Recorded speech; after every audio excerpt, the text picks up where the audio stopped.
안녕하십니까. 날씨가 추워졌죠. 제가 어제부터 몸살 감기가 시작되어 가지고 말씀을 좀 바꿨으면 좋겠는데 하루밖에 안 남았잖아요. 그래서 바꿀 수도 없고 기침도 너무 심하고 해서 나오긴 나왔습니다. 목소리도 지금 갔는데 이게 따뜻한 물 좀 떠다 주셨으면 감사하겠습니다. 말씀 교제하는 동안 기침이 안 나기를 기도합니다.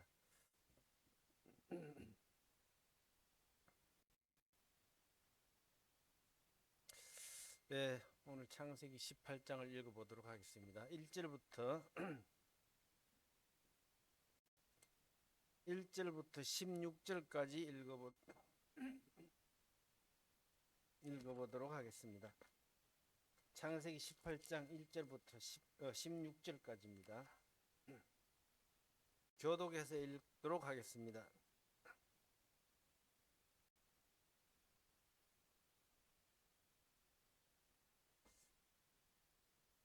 18장 1절 제가 먼저 읽도록 하겠습니다. 여호와께서 마므리의 상수리 나무들이 있는 곳에서 아브라함에게 나타나시니라. 날이 뜨거울 때에 그가 장막문에 앉아 있다가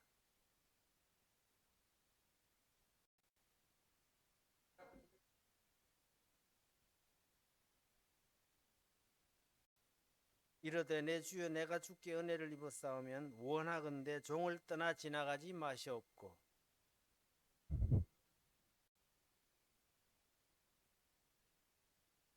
내가 떡을 조금 가져오리니 당신들의 마음을 상쾌하게 하신 후에 지나가소서. 당신들이 종에게 오셨음이니이다. 그들이 이르되 네 말대로 그리하라.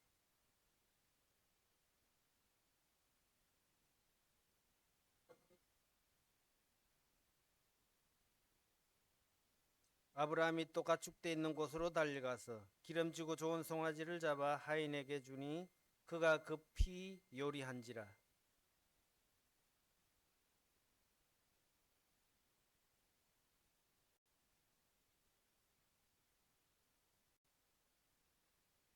그들이 아브라함에게 이르되 내 아내 사라가 어디 있느냐? 대답하되 장막에 있나이다.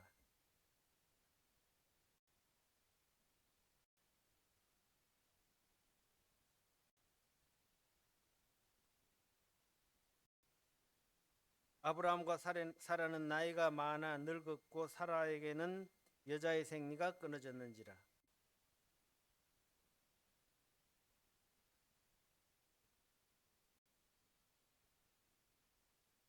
여호와께서 아브라함에게 이르시되 사라가 왜 웃으며 이르기를 내가 늙었거늘 어떻게 아들을 낳으리요 하느냐.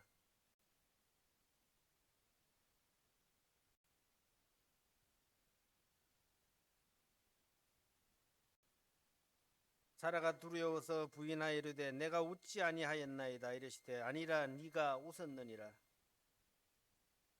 그 사람들이 거기서 일어나서 소돔으로 향하고 아브라함은 그들을 전송하러 함께 나가니라.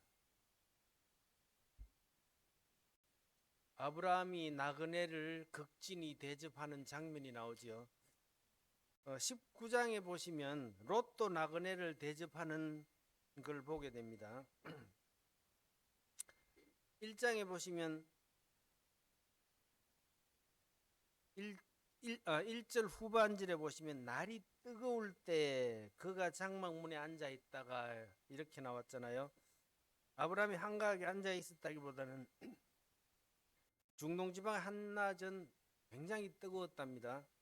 그래서 일을 할 수가 없대요. 그래서 더위를 이제 식히고 있는 중이라고 봐야지요. 그런데 2절을 보니까 눈을 들어본 적 사람 셋이 맞은편에 서 있는지라.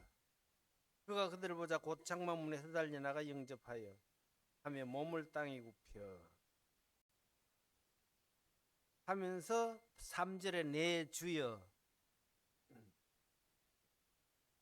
몸을 보자마자 달려나가 영접하며 몸을 땅에 굽혀 내 주여 이렇게 했거든요.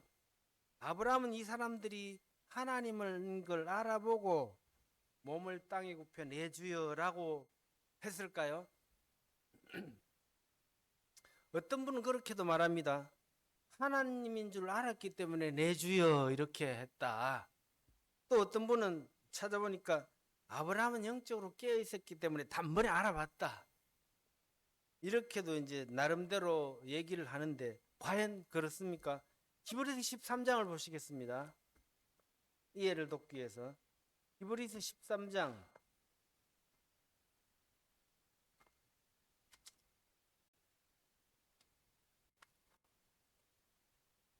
13장 1절과 2절을 제가 읽어보도록 하겠습니다. 형제 사랑하기를 계속하고 손님 대접하기를 잊지 말라. 이로써 부지 중에 천사들을 대접한 이들이 있었느니라. 부지 중에 천사들을 대접한 이들이 있었느니라. 누굽니까? 아브람, 롯. 이 사람들을 말하는 거죠. 그런데 어떠한 가운데 영접했다고요? 부지 중에. 부지 중에라는 말은 알고 했다는 거예요? 모르고 했다는 거예요? 모르고 했다는 거거든요. 모르고 했습니다.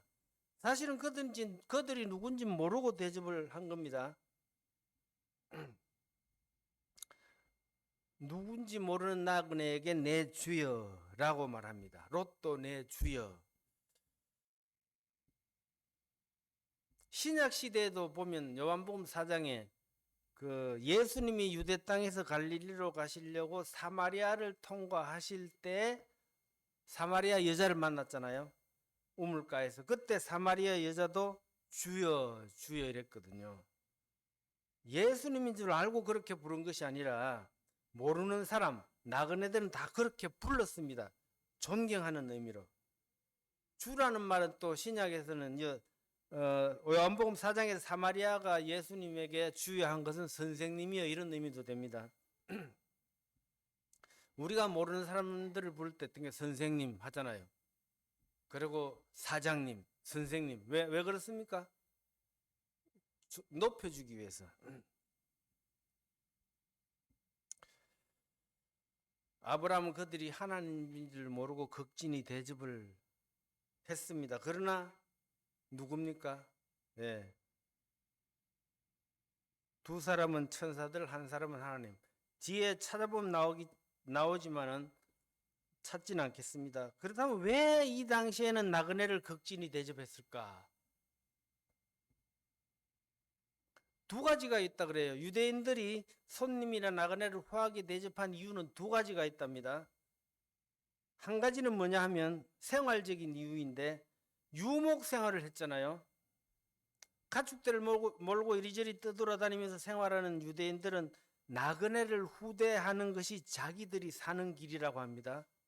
무슨 얘기냐 하면 광야에 떠돌이 생활을 하다 보면 언제 어떤 어려움을 당할지 모르거든요.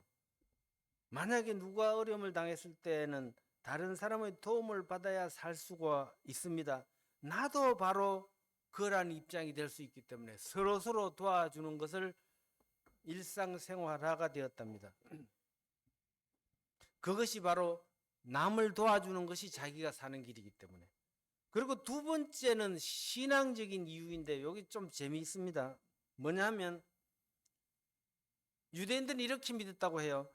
하나님께서 가끔 천사들을 보내서 유대인들을 시험할 때가 있다고 합니다. 그래서 천사가 사람, 나그네 모습을 하고 집에 찾아오는데 이 나그네를 환대하는지 안 하는지 하나님께서 지켜보신다고 해요. 그래서 그렇게 말합니다.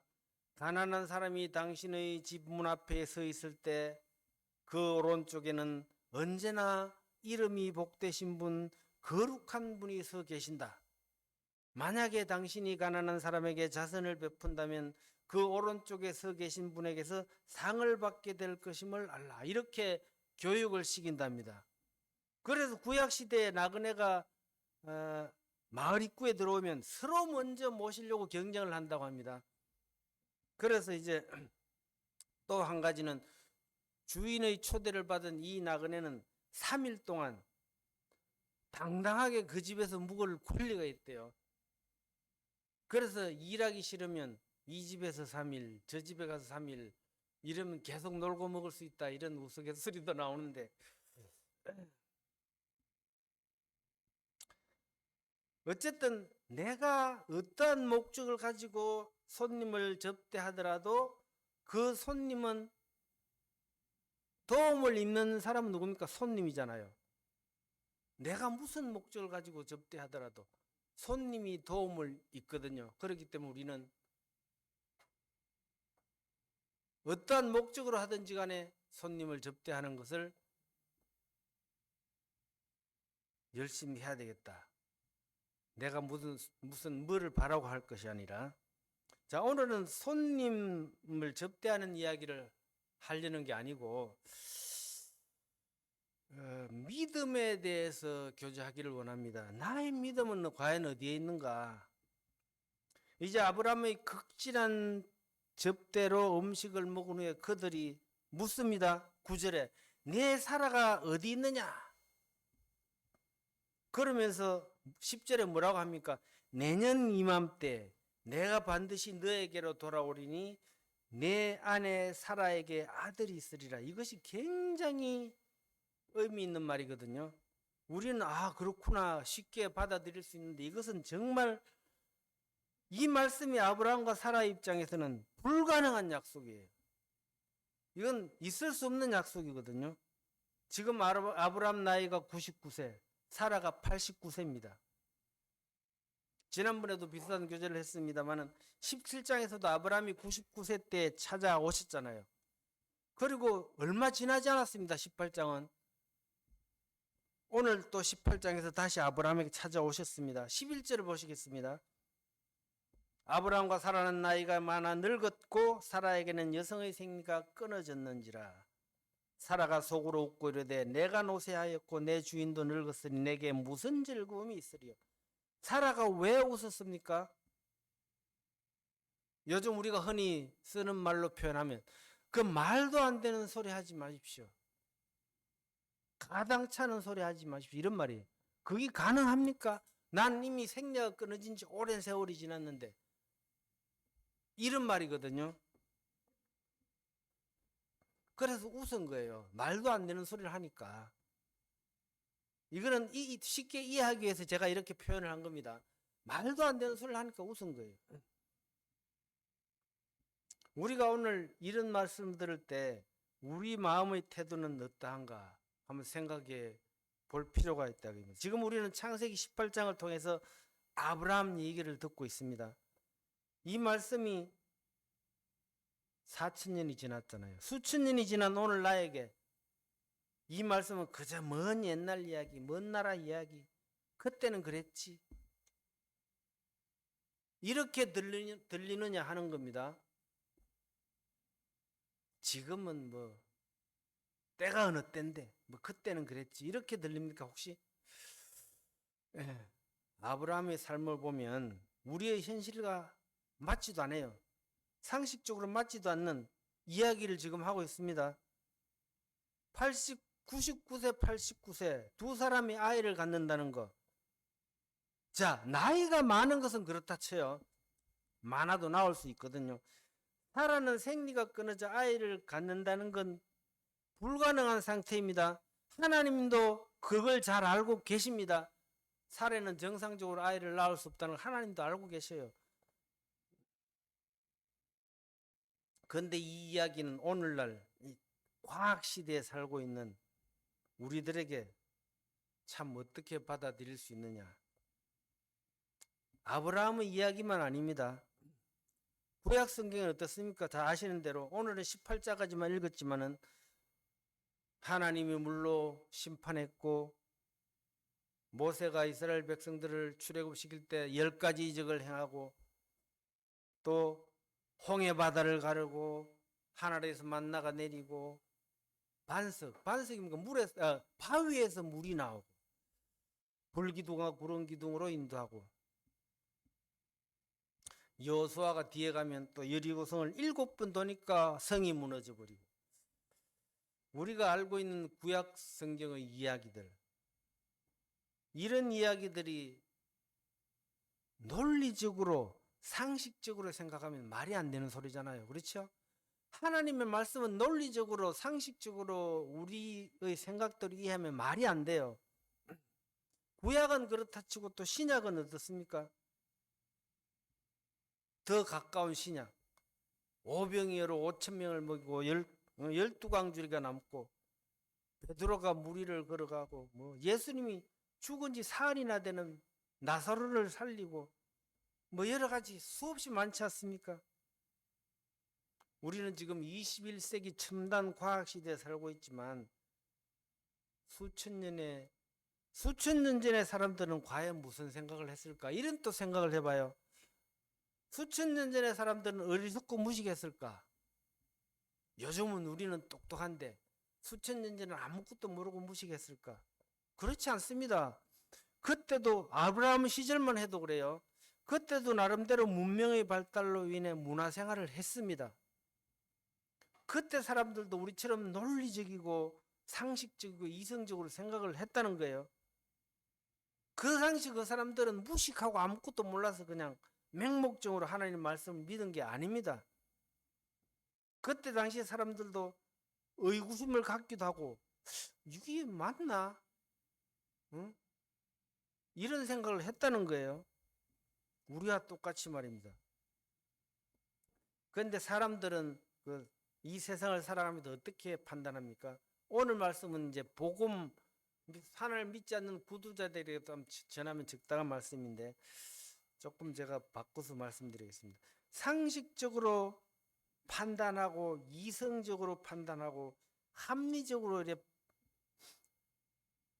판단하고 살아가고 있습니다. 그랬을 때 그 맞지 않으면 이건 아닌데 이건 말이 안 돼. 우리들 그런 생각을 가지고 살아가지 않습니까? 첨단 과학 기술의 시대 아닙니까 지금? 우리는 그런 것들에 의존하고 그런 것들을 믿고 살아가고 있습니다. 그리고 우리 이제 그런 것들로 인해서 우리 그리스도인들이 나약하고 어떨 때는 되게 초라해 보입니다. 무식한 사람들이라고 비난을 받기도 합니다. 요즘 시대가 어느 시대인데 하나님이 어디 있어? 첨단 과학의 발달로 인해서 우리 인류가 굉장히 똑똑해졌잖아요. 그리고 얼마나 편리해졌습니까? 우리의 일상생활은 오직 컴퓨터, 스마트폰에 의지하고 살아가고 있잖아요. 그렇지 않습니까? 여기 스마트폰 안 가지고 계신 분 없으시죠? 그곳에 의지하고 살아가고 있습니다. 의지하는 정도가 아니라 때로는 스마트폰의 노예가 되어 버렸지 않습니까? 수십 년 전에만 해도 꿈도 꾸지 못했던, 생각하지 못했던 일이 아닙니까? 그렇기 때문에 그런 것들만 의지하다 보니까 어떻게 살아갑니까? 과학적으로 검증된 것, 그런 것들만 옳다고 생각하고 판단하고 믿고 따르는 시대가 되어버렸거든요. 그런데 우리가 그러한 첨단 과학 시대에 살아가고 있는 우리들은 그러한 것들을 통해서 지식과 지혜를 많이 얻는 것은 사실입니다. 그래서 우리의 시야가 넓어진 것 같고 생각도 더 넓어진 것 같고, 그래서 어떻게 합니까? 야, 이제 우리는 모르는 게 없다. 야, 이제 우리 인간이 못하는 게 뭐냐? 이런 자부심이 있을지 모르지만은, 그런데 오히려 첨단 과학 기술의 그 틀 안에 갇혀서 그 너머를 보지 못하는, 그것이 더 폭넓게 볼 수 있는 것 같지만 사실은 그 틀 안에 갇혀서 너머를 보지 못해요. 그리고 그 상식과 그 수준을 벗어나지 못하는 시대가 되고 말았다는 거예요. 그렇다면 이제 아브라함으로 돌아가서, 아브라함은 아무것도 모르고 무식해서 하나님 시킨 대로 했을까요? 아닙니다. 아브라함도 많은 일들을 경험했습니다. 아브라함도 문명의 도시, 갈대아우르, 문명의 도시, 우상의 도시 아닙니까? 그곳에서 살았기 때문에 문명의 혜택도 누리고 살았고 나름대로 지식인으로 살았습니다. 그러한 아브라함을 하나님께서 부르시고 말씀하셨잖아요. 찾지를 않겠습니다만 창세기 12장 2절에 내가 너로 큰 민족을 이루고 내게 복을 주어 내 이름을 창대하게 하겠다. 아브라함도 우리와 마찬가지로 여러 가지 생각을 했습니다. 그러나 아브라함은 자신의 그 생각을, 모든 생각을 버리고 오직 하나님의 말씀만 쫓아왔다는 거 아닙니까? 그랬던 그가 하나님의 계획에 없는 이스마엘을 낳았잖아요. 그렇다면 아브라함이 하나님의 언약의 말씀을 믿지 못해서 하갈을 통해서 이스마엘을 낳았을까요? 아닙니다. 사라에게서 아들이 태어날 거다. 처음부터 그렇게 말씀하셨다면 기다리지 않았겠습니까? 이스마엘을 낳고 나서 비로소 17장에 가서야 말씀하셨거든요. 사라가 아들을 낳을 것이다. 나이는 점점 들어가는데 아직 자식이 없습니다. 하나님께서 나에게 자식을 허락하지 않으신 거 보니까 아브라함이 생각했습니다. 하나님이 나에게 자식을 허락하지 않으신 거 보니까 양자를 통해서 큰 민족을 이루게 하시리나 보다. 이렇게 믿었어요. 불신한 게 아니에요. 하나님이 그렇게 하실 걸로 믿었단 말이에요. 그래서 그는 생각합니다. 엘리에셀을 양자로 삼아야 되겠다. 상속자로 삼아야 되겠다. 얼마나 상식적으로 맞고 합리적인 생각입니까? 그래서 아주 당연하다고 생각했던 그 자기의 생각을 하나님께 고백하지 않았습니까? 하나님께서 나에게 자녀를 허락하지 않으셨으니까, 주지 않으셨으니까 이 다메섹 사람 엘리에셀을 양자로 삼아야 되겠습니다. 그런데 뜻밖의 하나님 뭐라고 하십니까? 그 사람이 아니다. 네 몸에서 날짜가 상속자가 될 거다.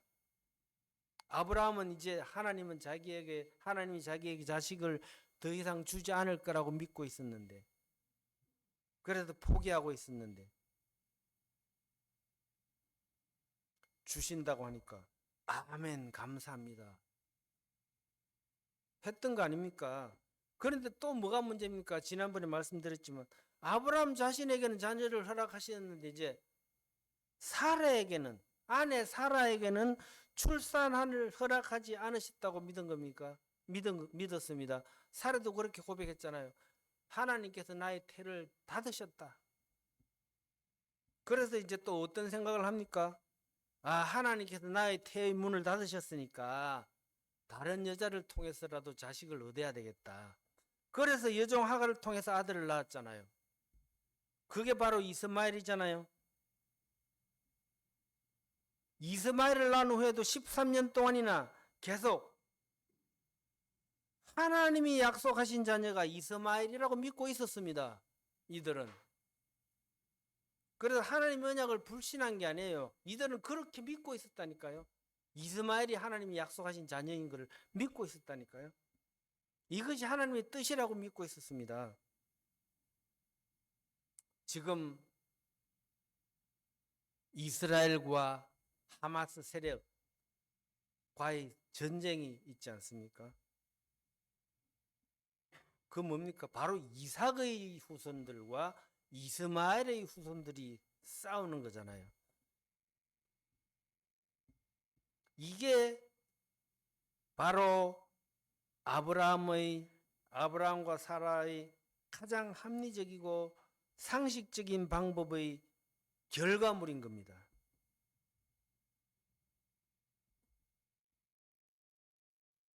그러나 이 세상은 결코 우리의 상식적이고 합리적인 생각으로 이루어지는 게 아니거든요. 이 세상에는 우리가 생각했을 때 어떻습니까? 어떻게 이런 일이 있을 수 있을까 할 정도로 우리의 생각과 상식의 차원을 뛰어넘는 일들이 많이 일어나잖아요. 이거는 어떤 말로도 설명할 수 없는, 이해할 수 없는 일들이 많이 일어나고 있거든요. 그래서 우리는 그럴 때 어떤 생각을 합니까? 하나님께서 그렇게 하셨다라는 생각을 하는 게 아니라 상식적으로 이건 말이 안 돼. 과학적으로 이건 불가능한 일이야. 또 뭐 됐습니까? 의학적으로 이런 가능성이 없어. 이런 결론을 내리고 체념할 때가 많다는 거죠. 여기에 계신 분들은 그러지 않겠죠. 예. 요즘 그렇다는 거예요. 그러나 이 인류 역사의 주인은, 이 인류 역사를 움직이시는 분은 전능하신 하나님이신 것을 잊고 있었기 때문에 그렇게 생각하는 겁니다. 우리 사람들이 살아오면서 믿음보다는 현실이 우선입니다. 내가 믿음 생활을 한다고 하면서도 현실이 우선이에요. 저만 그렇습니까? 어느 시대나 과거나 오늘이나 하나님을 믿는 하나님의 자녀들은 소수에 불과하거든요. 그래서 그 소수의 그리스도인들이 박해를 받고 있고 또 소외를 받아왔습니다.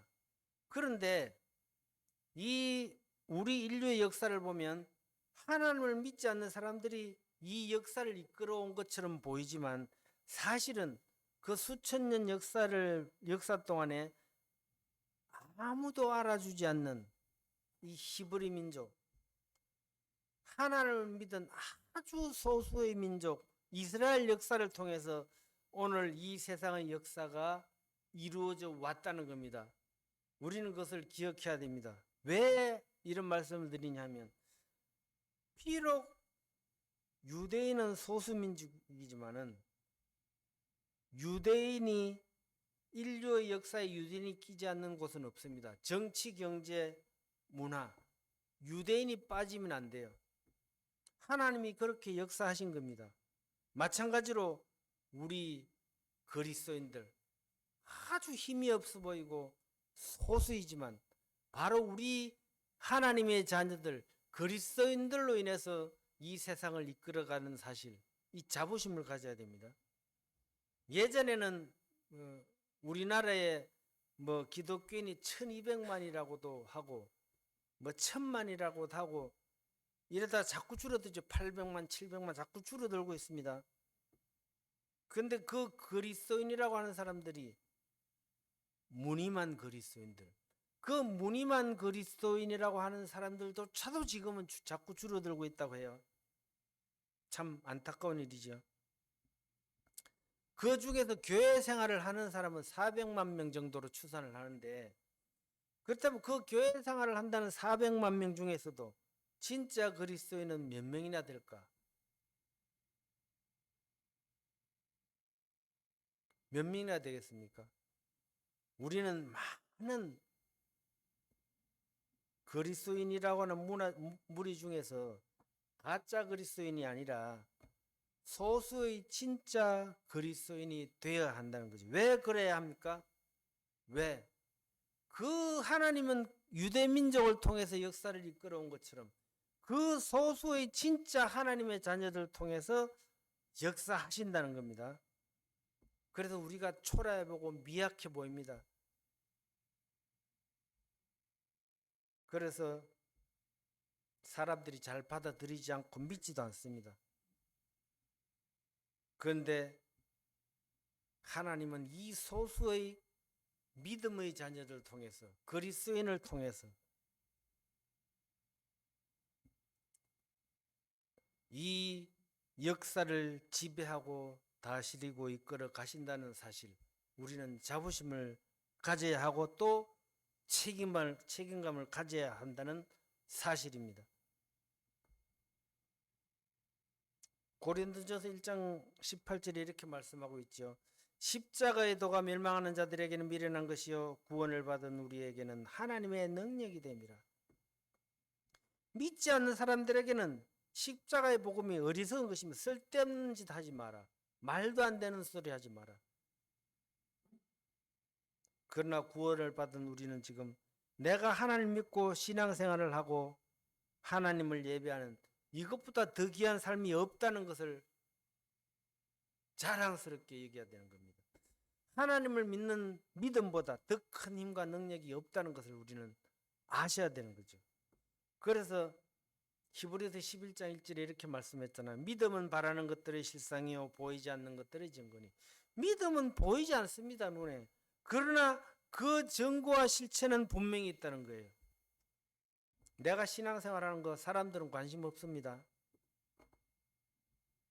그런데 하나님께서 오늘 우리에게 주신 말씀을 통해서 우리는 우리에게 무엇을 말씀하시는지 한번 새겨볼 필요가 있다는 거죠. 합리적인 것, 우리가 생각했을 때는 합리적인 것 같지도 않고 상식적으로 맞지 않는 것 같은 이러한 일들을 통해서 하나님은 우리에게 찾아오신다는 거예요. 생리가 끊어지면 아이를 낳을 수 없다는 것은 하나님이 정하신 원리입니다. 하나님이 그렇게 만들었습니다. 그런데 하나님은 어떻게 하셨습니까? 생리가 끊어져서 아이를 낳지 못하는 사라에게 이삭이라고 하는 자식을 주셨습니다. 하나님은 자신이 정해놓은 원리, 생리가 끊어지면 자식을 낳을 수 없다는 그 원리를 허물어 버리면서까지 하나님의 역사를 우리에게 허락해 주셨다는 겁니다. 우리가 생각하는 상식과 합리적인 생각을 뛰어넘는 것이 하나님의 방식입니다. 우리는 그렇지 않습니까? 우리가 생각하는 상식과 합리적인 생각을 생각했을 때 우리의 상식으로는 이해할 수 없는 일이 일어날 때 우리는 뭐라면 그걸 기적이라고 하잖아요. 하나님은 하나님의 기적을 우리에게 일으키실 때 우리가 생각할 수 없는, 우리가 상식적으로 이해할 수 없는 이러한 방법을 쓰신다는 거예요. 우리의 상식과 우리의 합리적인 생각으로 모든 것이 되어간다면 하나님은 없어도 되는 거예요.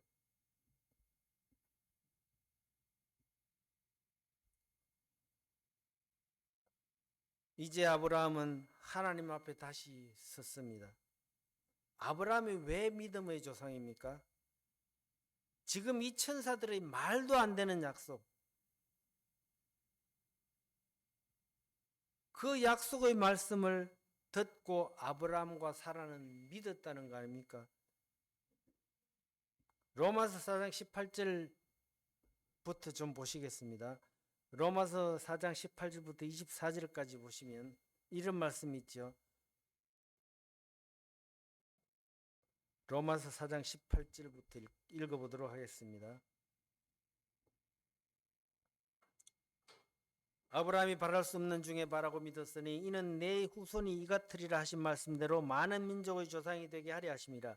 그가 백세나 되어 자기 몸이 죽은 것 같고 사라의 태가 죽은 것 같음을 알고도 믿음이 약해지지 아니하고 믿음이 없어 하나님의 약속을 의심하지 않고 믿음으로 견고해져서 하나님께 영광을 돌리며 약속하신 그것을 또한 능히 이루실 줄을 확신하였으니 그러므로 그것이 그에게 의로 여겨졌느니라. 이 말이 무슨 말입니까? 도저히 내 생각과 상식으로는 가능성이 없는 말씀을 하셨다는 거예요. 우리가 그렇잖아요. 그 말도 안 되는 소리 하지 마라 이러잖아요. 그렇게 생각할 수밖에 없는 일인데 하나님께서 말씀하셨다니까 그걸 믿었다는 거죠. 그래서 아브라함이 믿음의 조상인 거예요.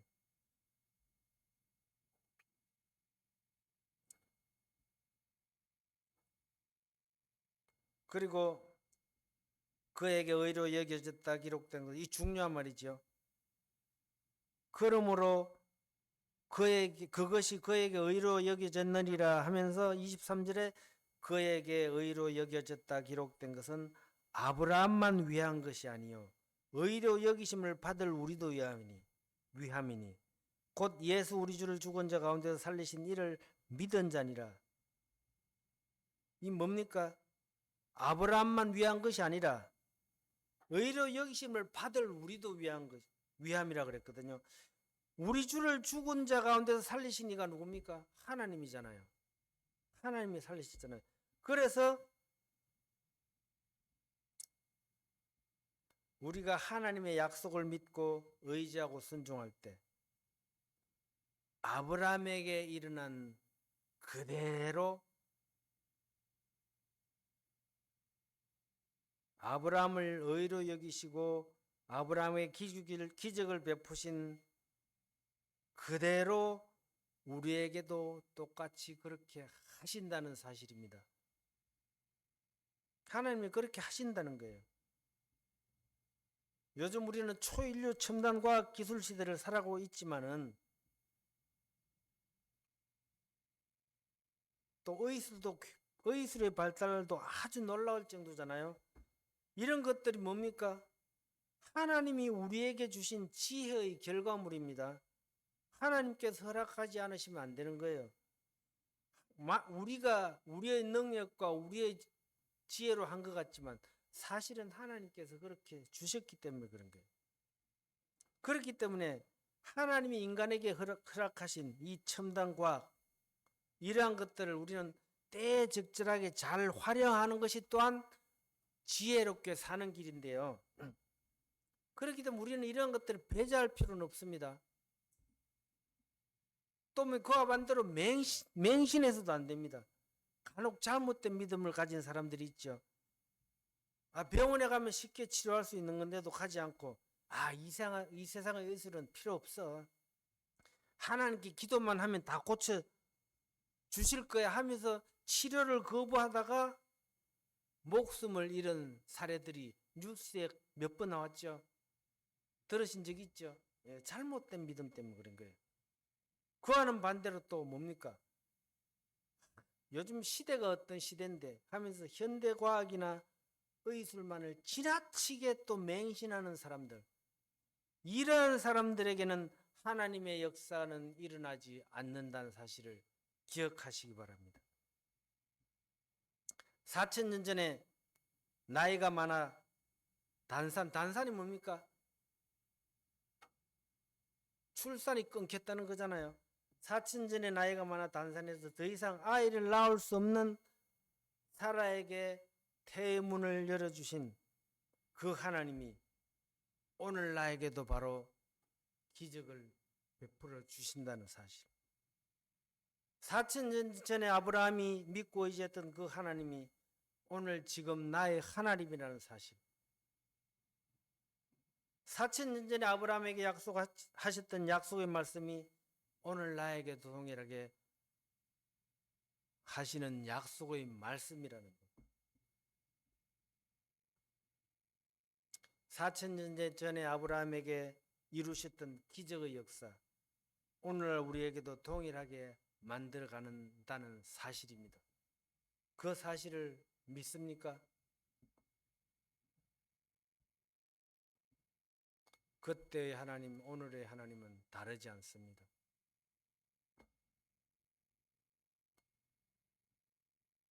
말씀을 마치겠습니다. 감사합니다.